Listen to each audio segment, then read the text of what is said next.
Hello, everybody. It is Wednesday, July 28th, 2021. EMP Review is on. I'm your host, Chauncey, joined by Chef Brandy. Brandy, say hello to the people. Hey people, how are you? If you're here with us live, talk to us in the comments at any time. Give us questions. If you're watching the recording, join us live. What's wrong with you? Now, with that said, before we dive into what we're going to do today, Chef, tell us about Entrepreneur Meal Plan. Yeah, so Entrepreneur Meal Plan is a community for entrepreneurs looking for food for their mind, body, and business. We use plant-based foods to help you to power your profit and productivity, and we use the plant-based philosophy to do that. What does that mean? In our membership, you get plant-based recipes, a meal plan, shopping list, access to these weekly cooking demos, the replays of the cooking demos, resources, and a community of like-minded business owners who want to make sure that they are well enough at the end of their legacy to appreciate the fruits and veggies of their labor. And we offer all of this for the low investment of $30.23 per quarter. But guys, listen, as entrepreneurs, we continue to evolve, we continue to evaluate, we continue to find ways to, as we kind of continue to hear in the world today, pivot, right? And and see like what makes the most sense. So August the 17th is the official 1 year anniversary of the Entrepreneur Meal Plan launch. It is also the last month that you'll be able to get access to Entrepreneur Meal Plan for the low cost of $30.23 a quarter. Starting September 1st, 2021, our membership is going to go up to $30.23 per month. So just as a little incentive, between now and the end of August will be the last time that you have opportunity to get into this amazing membership for $30.23 a quarter, which is a super small investment. And honestly, $30.23 a month is a small investment as well, but give me a little urgency. So I just wanted to put that out there as we continue to evolve and grow as a community, the things that we have in the works, the time that it's taking us as business owners to make sure we continue to bring value to you guys and cool resources and continue to keep this community thriving. That was just something that we made a decision to do, and I wanted to give you guys a heads up. So if there's anybody that you know that you have told about Entrepreneur Meal Plan and this may be like, oh, this is something that you think could be for them, August 30th, get in before the prices go up. So there we go. Yeah, it'll be 3 times as much. There you go. So, hey. the numbers guy, right? There you go. So, Christine is here with us. Hey, Christine. Hey, Christine. So, hey. And you're here, Christine, for the final day of Tomato. Yes, it is. And Brandy, this time you have a roasted tomato pasta with basil and garlic. Yes. Oh, this sounds good already. So I'm looking forward to it. Go ahead, get set up, Brandy, and we'll see what you spin with your pasta. All right.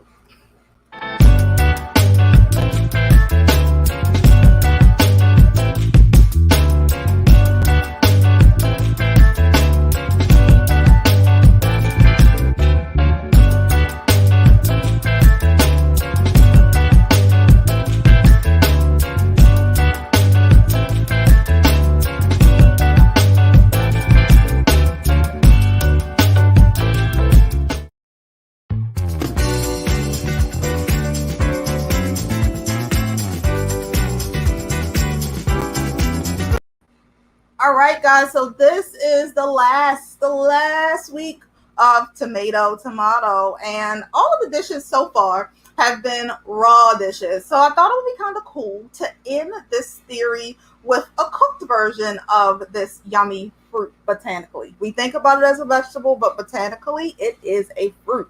Now, tomato.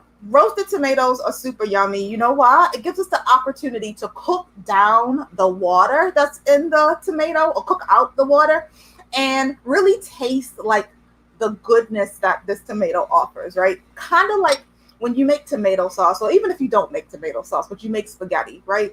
And you use a sauce from the jar, after like the third or fourth day that it sits, it gets better. Like it's that same kind of experience. When you cook tomatoes, there's something about the maturity of that dish that just continues to get really, really yummy. And so it makes sense to kind of play around with that on the last day. So what do we do here at the Entrepreneur Meal Plan? We don't like to waste anything, right? So instead of cutting off the top of this tomato, we're just going to cut that little piece off. A lot of people cut the top off in order to get that little piece out. But you literally, all you need to do is just cut that piece out. Then you have a whole tomato. Now, roasting this tomato is super, super simple. We're going to take it and cut it in thirds, right? So you cut it here, left side, middle, right side. So when it's all said and done, you end up with 3 simple pieces. You lay these on your cookie sheet, and I'm going to show you what the cookie sheet looks like when it comes out of the oven, with your face side up, and then you top them with a little bit of pepper, some fresh garlic, and some basil, chopped basil, right? That's what you do. You cut these up. You put them in the oven, 450 degrees, because we're roasting, right? We want them to get that water cooked out, get that our fun caramelization, which is something that we really love. We want that to happen. And they come out of the oven, and they look like this. I put them on parchment paper. They look like this. So this is literally what they look like. And I'll take one off. And here they go. They're brown. You can see the seasoning on top. They're a little black on the, well, they're more black than brown, but they're cooked, right? Roasted, nice and roasted. Now we're going to take these and we're going to put them into a pasta dish. I like these room temperature. You can just eat them straight. They taste delicious. Or you can cut them up and put them into rice. You can cut them up and put them into pasta. You can cut them up and mix them with other veggies, right? Now, if you've ever had a sun-dried tomato, you can kind of create this sun-dried tomato effect if you kept these tomatoes in the oven longer. And I would recommend doing it on a slow roast, so maybe like 250 degrees, maybe like half a day, and then check. And if you've ever had a sun-dried tomato, it's very leathery, and it has a really, really nice umami flavor, as they say, which is that savoriness that we're looking for in a dish. You can buy them from the store, totally fine. But you can also just make them yourself. So the roasted tomato is kind of the pre. So before you actually let it roast, before you let it go to that sun-dried status, you roast it. So it's still a little wet, as you can see. Like it's roasted, but we still have some moisture in there. The sun-dried tomato version, that moisture is all gone. So before we started this, I made some pasta. Just seems silly to have you guys spend our time together waiting for pasta to boil. So I'm going to get that in the bowl in a second. But I'm going to prep the things that I'm going to put on top before we get there. So just a little bit of basil, fresh basil. Really, just a great herb all around. Really easy to find this time of year. If you grow it, it tends to be really abundant now. And it's also like easy to find in the store. So chop it, just rolled up. Took some leaves, rolled them up, cut them into, as they call them, ribbons. And I'm also going to use some fresh garlic, just 1 clove, right? Because we did put some garlic onto the tomatoes before they went in. So we have some garlic already present in this dish. So we're going to take this out of the skin, and we're just going to chop it. And because we're eating it raw, we want to chop it pretty finely. I don't really like big chunks of raw garlic, but I do like the flavor of garlic. So I'm going to cut these up so that I get that nice garlicky flavor onto my pasta and in my dish, but not so much that it's offensive because it's raw. Now, if we roasted this, maybe I would have just put the full clove in, because roasted is a little sweeter and a little more pleasurable on your palate. So just chopping this up into little bits. All right, so we got our little bit of garlic from 1 clove smashed, skin pulled down and chopped.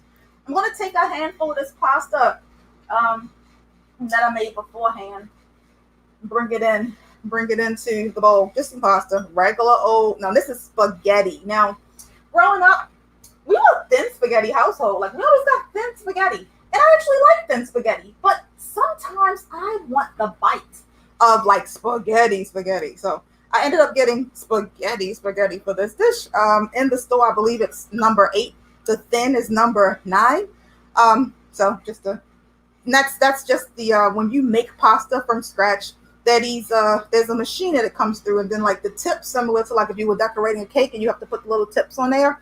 The sizes represent the how thick the pasta is going to be. So just a little fun tip about how they make numbers for pasta. So I'm going to put a little bit of balsamic on my pasta. I like balsamic, tomatoes, basil, garlic. I mean, these are like amazing. They just go so freaking well together. So I'm going to season the pasta with a little bit of the balsamic. Then I'm going to put the garlic on there because I really want this garlic flavor on my noodles. I want to taste a bit of it rather, with all of my bites. Then I'm going to take these roasted tomatoes. I'm going to drop those in. Remember, those were already seasoned with some pepper, some more garlic, and some basil before they went into the oven. And I'm going to take another one just to put it on top, just so that it's pretty, not just mixed in. To throw in one. I was just throwing 2. I love tomatoes, so I have no problem just adding them abundantly to the dish. So that's what we're going to do. And then we're going to finish this off with just a little bit more fresh cut basil. And I have some onion powder that I'm going to sprinkle in for just another layer of flavor. I think onions also go really well with this dish. I'm going to put some onion powder on top to be stirred into the dish. And then where's my friend? I brought a friend over. I did. My friend. Good old crushed red pepper flakes. I like pepper flakes in pasta. So I'm going to put some of those on the top to finish it. And we have a simple, lovely, and quick, as long as you have the pasta already pre-made. And even if you don't, pasta takes like no time to make. And it's such a passive dish that it's a really great way to highlight these fresh, simple ingredients and have something yummy ready to eat pretty quickly. So I'm going to clean off my board and then get back over to you guys to answer questions. I will see you soon.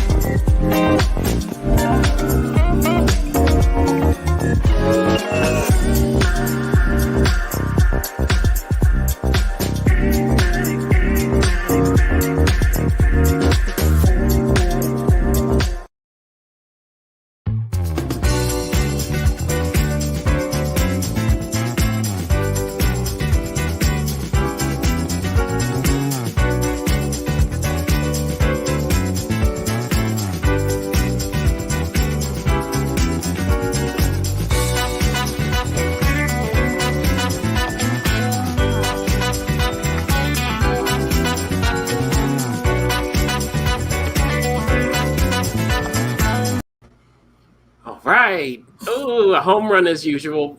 Very good, Chef Brandy. Now, if you have questions, you're with us live. Christine, if you have questions, type them in. And here's my first question to you, Chef.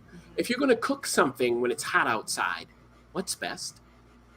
Now, cook. Oh, see, that's the operative word. Yes, be able to cook something that's hot outside. I would say do it the night before once the temperatures drop, or the morning of when the temperatures are a little lower. That's just me, because just the heat. I mean, even prepping for this dish, and I had to cut the oven on 450 to roast tomatoes. It was burning up in here. But that was also just like, I guess if I would have got up, ran, and then made tomatoes, I wouldn't have been in that situation because it was actually very cool this morning.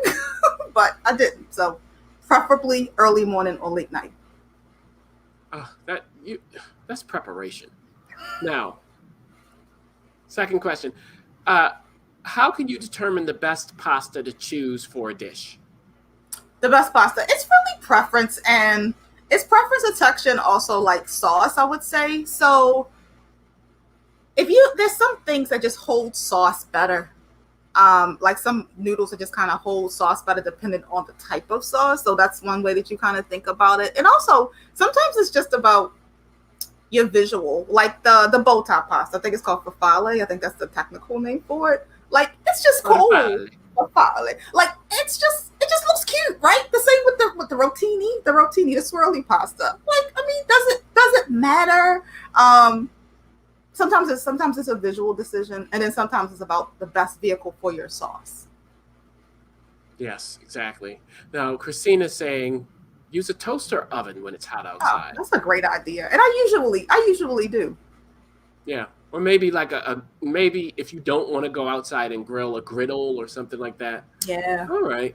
Look at the teamwork. Look Now, at this. another question. What are some easy ingredients that you could add to the dish you made for some variety? So definitely onion if you just wanted to saute some onions. Some mushrooms will go great in this dish. Um, Also, it's summertime, so your zucchini and squash would be an amazing addition to this dish. So those would be the things that I would say off the top of my hand. I mean, spinach, of course, that's a simple addition. And roasted broccoli, if you had some of that, I think that would go perfectly in this dish. Yeah, that's now. Wait a minute. It's my love language. Roasted broccoli. Stop it. Broccoli. All right, I have one more question. If you have questions, you're with us live. Type them in. Could this be a cold pasta salad? Is there a way to convert it that way? Absolutely. Just literally when the pasta comes out of the pan, rinse it off with some cold water. Literally, like so instead of it being hot, you rinse it with some cold water. And then it's a cold pasta salad. You make it up and then you put it into the fridge. And just a tip about pasta, because there's a debate about rinsing pasta versus not rinsing pasta. So technically, if it is a non-gluten-free pasta, so that means a pasta that is made from wheat, you are not supposed to rinse it off. You're supposed to rinse off gluten-free pasta so that it doesn't stick together. So that's just a tip that lots of people do. That's the starch that's in the pasta helps with the sauce kind of sticking to the noodle, which is important because I mean, if I put sauce on mine, like with my noodles, I want it on my noodles. So just a little tip. Exactly. You always toss your pasta in the sauce. Always. Come on now. Christine suggested carrot for color. Oh, beautiful. I love that idea. I would probably roast them or grill them. Hands down. Yeah. Or shred it. Like if you're going to do them raw, like shred them. I think that would be a nice mixture. I like shredded carrots. Okay. There. Come on now. Way to groove here, chef. Come on. So with that said, well, thank you for watching. Thank you for joining us, everyone. Brandy, recap for us the benefits of EMP. Yeah, so Entrepreneur Meal Plan is for business owners who are looking for food for their mind, body, and business. We offer up meal plans, recipes, shopping lists, cooking demos weekly, replays of those cooking demos, and a community of people who are on a similar journey that you're on of building a legacy and being well enough to be able to enjoy it when it's all said and done. So that's really the benefit of being a part of Entrepreneur Meal Plan. We make business simple. We make it we keep it real about what this journey looks like, and sometimes you need to be reminded about what that is and a support system to help you to sustain that journey. So exactly. We will take Christine's late question here. Oh yeah. The type of dressing. So if you were to make that cold pasta salad, what would you dress it with? So I like Italian, definitely. I like Italian dressing. That's a classic for it. If you want to do something different, I love my white balsamic. I feel like white balsamic is definitely one of my favorite ones with some Italian season. I think that will go really well together. And that basil that's already in there will just like really help it come together nicely. And if you wanted something creamy, I love turning tahini into something yummy. So I would probably do like a garlic basil tahini dressing with a little bit of lemon. I think that will go really well with this as well. The tahini board, if they exist, they owe you a lot of money. They do. I need to be getting kickbacks, right? And Christine says that she's been using the Panera poppy seed dressing. Oh, how do you like that? Yeah, tell us how you like that, Christine. Yeah. Interesting. You know, whenever I think of poppy seeds, I think of drug tests, and I go, I don't know. Um, but I'm overly cautious. I go, wait a minute, you know, hold on. So with that said, we will be back next Wednesday, August 4th at 4:30 p.m. Eastern Time for a new month. The theme is exploring eggplant. What? And Christine says that she loves the Panera Pop seed. It's delightful. Ooh, Okay. let's check it out. So just like our little reviews are delightful, again, come back to us every week. Again, next Wednesday at 4:30 p.m. Eastern Time. And as always, do life and business well. So we'll wrap it up with the chef showing us that dish. I'm going to say goodbye. Bye-bye. Cheers.